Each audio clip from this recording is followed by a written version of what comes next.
गांव का नाम था मोहनपुर, जो चारों तरफ घने जंगलों से घिरा था। गांव वाले कहते थे कि जंगल के बीच में एक पुराना विशाल पेड़ है जिसे कहा जाता था। कहते हैं कि उस पेड़ के पास जाने वाले कभी वापस नहीं लौटते थे, लेकिन किसी ने भी उसे अपनी आंखों से नहीं देखा था, बस कहानियां सुनी थीं। एक दिन गांव के सबसे जिज्ञासु लड़के ने ठान लिया कि वह इस रहस्य को सुलझा कर रहेगा। राहुल बचपन से ही भूत प्रेत की कहानियों में विश्वास नहीं करता था। उसने अपने दो दोस्तों और को अपने साथ चलने के लिए मना लिया। रात के समय तीनों दोस्त टॉर्च लेकर जंगल की ओर निकल पड़े।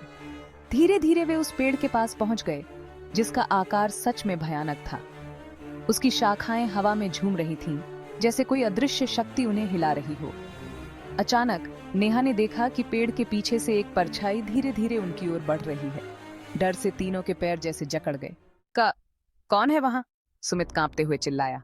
परछाई और पास आ गई और उसके साथ एक धीमी कर्कश आवाज आई, तुम्हें यहाँ नहीं आना चाहिए था।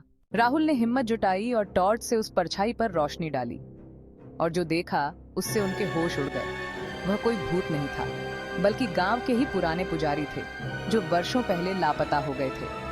उनकी आंखें अजीब तरह से चमक रही थीं और चेहरा एकदम सफेद था। बाबा ने धीरे से कहा, यह पेड़ एक शापित आत्मा का घर है।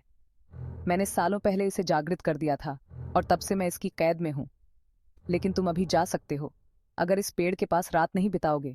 तीनों दोस्त भागते हुए गांव लौटे और सुबह की पहली किरण के साथ उन्होंने गांव वालों को सारा किस्सा बताया।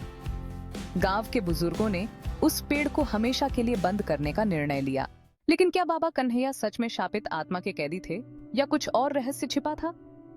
इस सवाल का जवाब किसी को नहीं मिला।